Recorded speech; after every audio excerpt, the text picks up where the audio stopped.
Jemaat itu dari kelahiran sampai kematian itu tidak pernah jadi pendeta. Ya sudah tahu ya teman-teman. Nah, di rumah sakit ada mereka minta doa, ya itu kewajiban kita. Hadir di sana mendoakan. Tadi saya katakan berapa dari rumah sakit terus jemaat yang mati. Nah itu salah satu tambahan sih Pak. Jadi dari bahan doa kita kan sebentar. Mudah-mudahan ya sudah selesai untuk operasi, tapi kita saya minta ya operasi selesai. Jadi itulah beberapa hal yang mengapa saya tidak bisa sebut. Dan puji Tuhan, terima kasih untuk semua doa-doa kita yang saya percaya sekalipun saya tidak dengar doanya, tetap saya tahu kita semua berdoakan dan saling mendoakan supaya kita baik. Puji Tuhan, mendasari doa kita pada hari ini saya ingin membaca bahwa kita melihat firman Tuhan 1 Korintus pasal 16. 1 Korintus pasal 16 kita membaca ayat 10 sampai selesai ayat ini. Waktu yang lalu ketika dirikan di sini saya membawa juga renungan firman Tuhan dari tulisan Rasul Paulus di akhir daripada tulisan surat-surat yang dia kirim. Salah satunya adalah terkait dengan salamnya kepada Alkitab. Nah hari ini saya akan membawa kita untuk membaca salah satu kitab, dan ini adalah akhir daripada penulisan Rasul Paulus kepada jemaat di Korintus. Yang pertama pasal 16 ayat 10 sampai pada ayat yang ke-24. Saya akan baca untuk kita semua. Demikian firman Tuhan. Beberapa pemberitahuan. Jika Timotius datang kepadamu, usahakanlah supaya ia berada di tengah-tengah kamu tanpa takut, sebab ia mengerjakan pekerjaan Tuhan sama seperti aku. Jadi janganlah ada orang yang menganggapnya rendah, tetapi tolonglah dia supaya ia melanjutkan perjalanannya dengan selamat, agar dia datang kembali kepadamu, sebab aku di sini menunggu kedatangannya bersama-sama dengan saudara-saudara yang lain. Tentang saudara Apolos, telah berbulan-bulan aku mendesaknya untuk bersama-sama dengan saudara-saudara lain mengunjungi kamu, tetapi ia sama sekali tidak mau datang sekarang. Kalau ada kesempatan baik nanti, ia akan datang. Berjaga-jagalah, berdirilah dengan teguh dalam iman. Bersikaplah sebagai laki-laki dan tetap kuat. Lakukanlah segala pekerjaanmu dalam kasih. Ada suatu permintaan lagi kepadamu, saudara-saudara. Kamu tahu bahwa Stefanus dan keluarganya adalah orang-orang yang pertama-tama bertobat di Akhaia, dan bahwa mereka telah mengabdikan diri kepada pelayanan orang-orang kudus.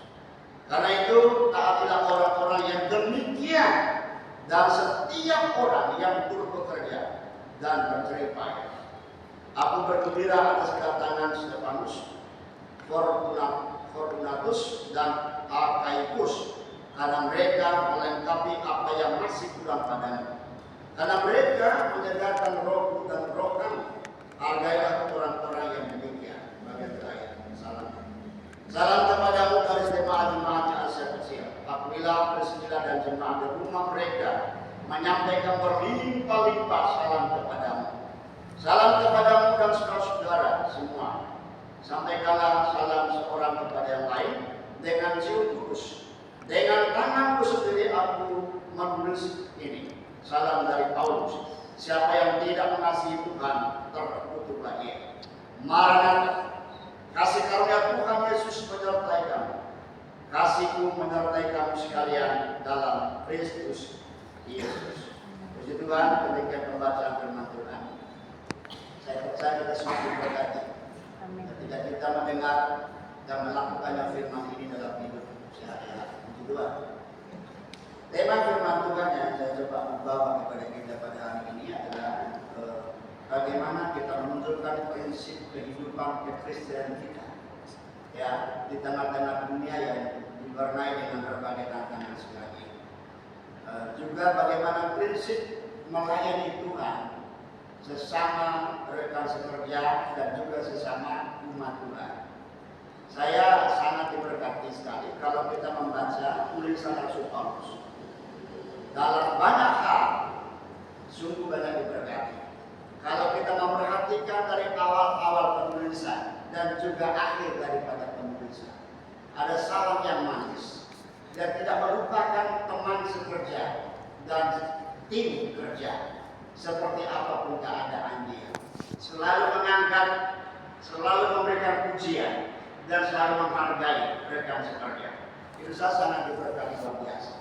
Relasi yang sangat luar biasa di antara sesama pekerja, sekalipun itu memang ada kekurangan dan kelemahan satu dengan yang lain.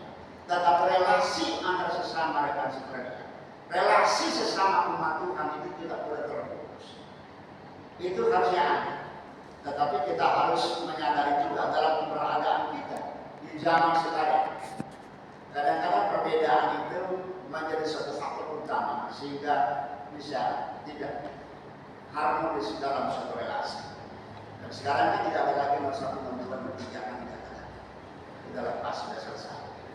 Relasi harus dibangun. Apapun perbedaan kita, apapun kekurangan kita dan kelebihan-kelebihan yang ada pada kita, kekurangan teman-teman kita. Bagaimana kita memiliki daya rangkul yang kuat?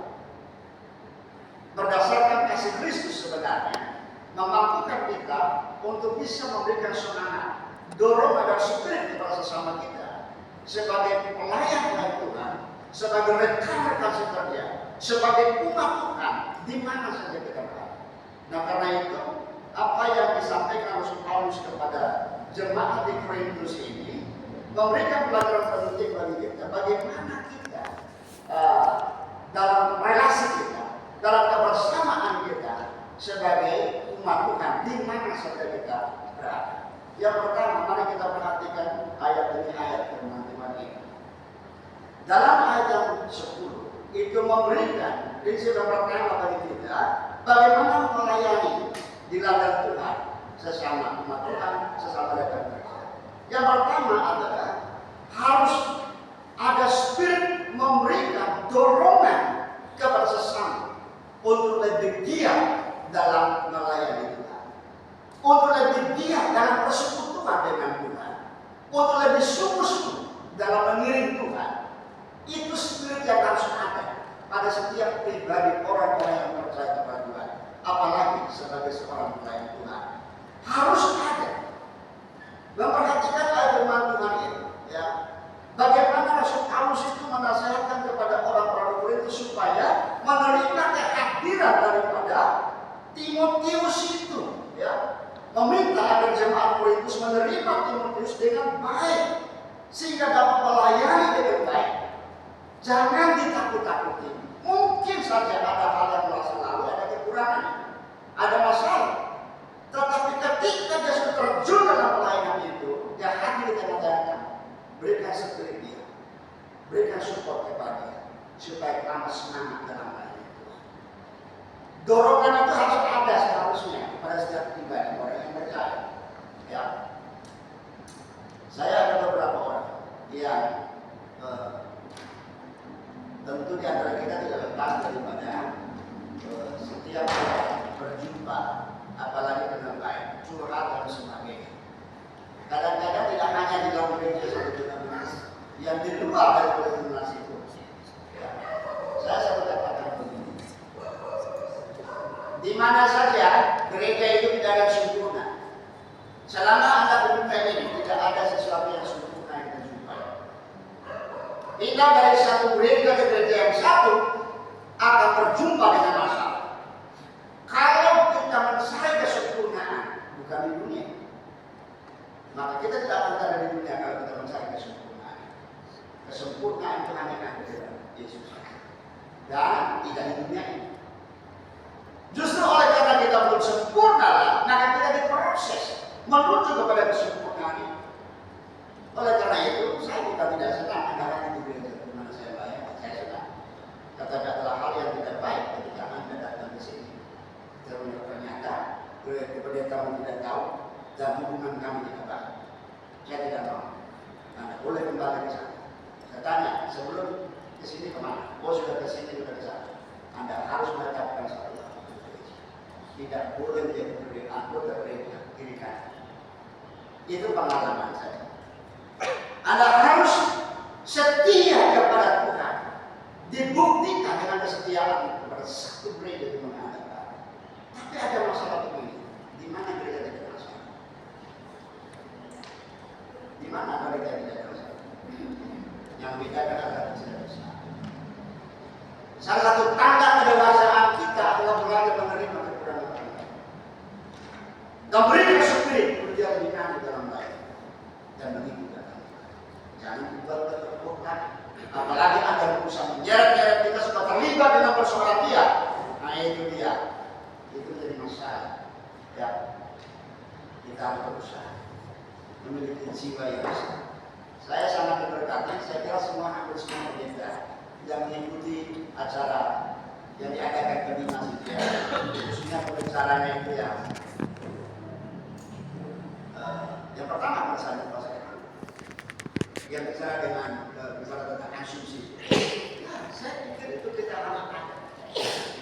Sama siapa saya dulu sama saya dari BPIB dengan AKBP. Kami diskusi, kami ngomong semua pada pendeta. Terus apa sebenarnya Pak?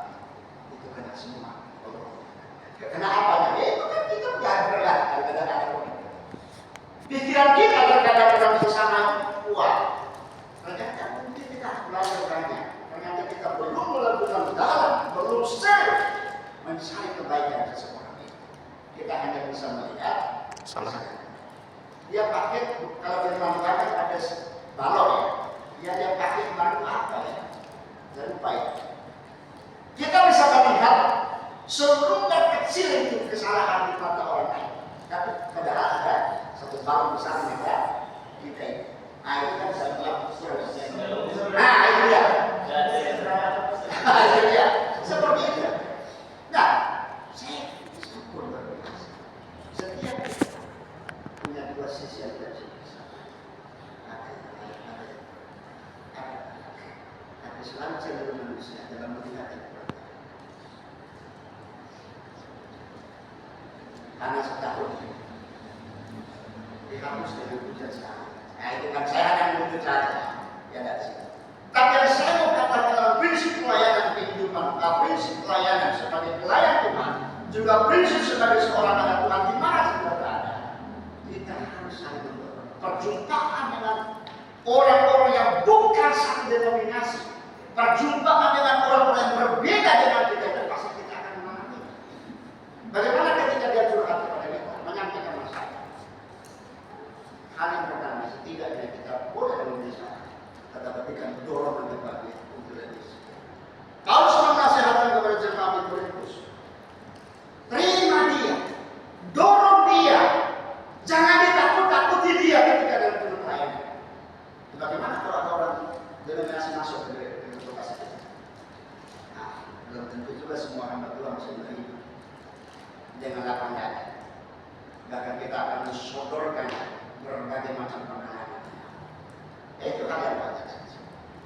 Tapi sudah ada apa? Sudah ada lagi kan? Makanan untuk denominasi kita. Kita tidak tahu. Tetapi yang saya mau katakan kepada kita, kami ya satu hal yang baik kalau Paulus katakan, ya dengan motivasi apa saja dalam memberitakan Injil, yang penting Injil diberitakan. Tapi kalau musuh dari denominasi lain, sudah yang penting jangan memancing di alam kolam panahnya sudah ada. Nah ini dia. Jadi yang pertama saya mengatakan prinsip kehidupan Kristen kita adalah bagaimana kita saling mendorong satu dengan yang lain. Sebagaimana Rasul Paulus menasihatkan kepada jemaat Korintus. Terima Timotius itu. Dorong dia supaya lebih giat dalam lain. Saya tidak akan demikian sesama kita. Saya di mana saya kadang-kadang ada sesama. Dalam satu prinsip belum tentu kita menjumpai walaupun sebanyak apa, tapi tidak semua kata bisa menjadi sebuah kata dan sebagainya. Ada banyak ibu-ibu, tetapi tidak banyak ibu-ibu yang bisa menjadi ibu bagi semua orang. Artinya bisa mengambil ketika seperti sebagai anak-anak seharusnya kita memiliki jiwa Bapa dan jiwa Ibu untuk bisa memberikan spirit kepada orang-orang yang mengalami. Mari kita memberikan spirit dan memberikan dorongan sesama kita untuk lebih giat dalam Tuhan, termasuk dalam kita. Kita berdoa. Prinsip yang pertama adalah bagaimana kita spirit itu saling mendorong satu dengan lain. Apalagi namanya seorang jangan menunggu dia tenggelam dalam keadaan ini tidak bisa untuk mengangkat. Yang kedua, ayat 11 itu memberitahukan kepada kita tentu ada kaitan semua dalam kebersamaan kita. Orang yang beda dengan kita, orang lain tidak akan sama dengan kita. Semua Tuhan taruh kepada kita dengan perbedaan dan kelebihan yang ada. Oleh karena itu Rasul Paulus menasihatkan kepada jemaat yang ada di Korintus itu dan minta kepada jemaat jangan merendahkan Timotius. Anak masih muda, dia baru lahir kemarin sore, belum pantas dia mengembalakan jemaat ini. Nah, ini tidak berkaitan dia. Nggak cocok ini, nggak masih muda. Kadang-kadang ini dan kita merendahkan. Dia kan dari desa, apalagi Pak Marga dari Tunggu. Nah, ya kan? Sampai sekarang saya tidak terbang, saya berusaha itu apa? Agak sedikit direndahkan. Apalagi kalau saya di panti asuhan. Kalau kami di panti asuhan mengalami hal yang berbeda. Bahasa Bali itu cicing-cicing. Tahu cicing? Orang Bali, bahasa Bali cicing-cicing itu angin-angin. Itu karena begini persoalan. Itu karena tinggal di dunia. Antara asrama putri dengan putri kurang lebih tidak sampai satu. Jadi kalau masih itu hari nyepi, kami kan harus makan di asrama putri. Karena masalahnya nggak ada putri-putri yang kita masak. Jadi kami harus jalan kaki. Kalau lewat jalan raya, itu kena denda kami itu lebih tidak boleh nyala itu. Ya, nah kami lewat, tidak ada kumpul orang. Ya, kami pakai asuhan bukan 20-30, kami itu kalau lebih 200 ke atas. Ini jumlah mana? Kalau melewati kumpul orang, pakaiannya sudah habis. Nah itu persoalan itu berada. Apa? Lewat cici-cici itu lewat, las saja gitu. Oh, bahasa Bali itu nanti ya. Nah lewat cici-cici itu las saja nih kemudian. Nah, itu bahasa Bali. Dia lewat itu saya habis sih sebenarnya. Bahkan tapi memang tidak semua. Kami terkadang merasakan apa istilah bahasa keren sekarang dibully apa istilah? Diskriminasi. Saya merasa sangat juga sekali, apalagi dengan anak. Tapi saya selalu bersyukur. Itu dia. Bahkan ada juga sesama orang Kristen pun begitu. Akhirnya selalu kami datang setelah Tuhan berkati kami dengan luar biasa. Kami datang, tapi dia tidak pakai keadaan ini kami datang. Kami datang. Dia akan minta maaf. Jangan kita mengancam dengan keadaan dia seperti itu. Dia bersikap. Kalau kita bisa katakan kalau menghina sesama sama dengan menghina pencipta. Oleh karena itu Rasul Paulus menasihatkan kepada jemaat Korintus supaya jangan merendahkan Timotius ketika kali kematangkan. Memang dia masih muda. Mungkin dari sisi teologi mungkin masih berapa kalau dia mengajar ada beberapa. Tetapi harga ini dalam status sebagai hamba Tuhan. Kan pembacaan tadi hargai orang-orang lain.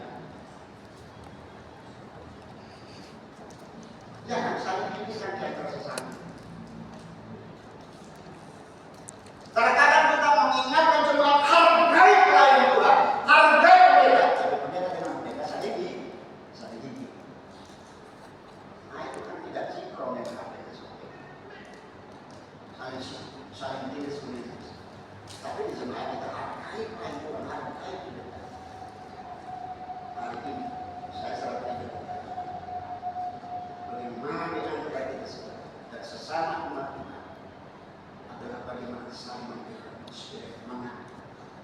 tidak rendah. Apa persyaratannya, pendidikannya, kemampuan seperti apa? Anak muda kebetulan Tuhan menaruh perbedaan dan perbedaan untuk kita kelola menuju kepada kesempurnaan. Yang ketiga, bagaimana prinsip kehidupan dalam melayani Tuhan dan juga sesama melayani Tuhan. Ayat yang ketiga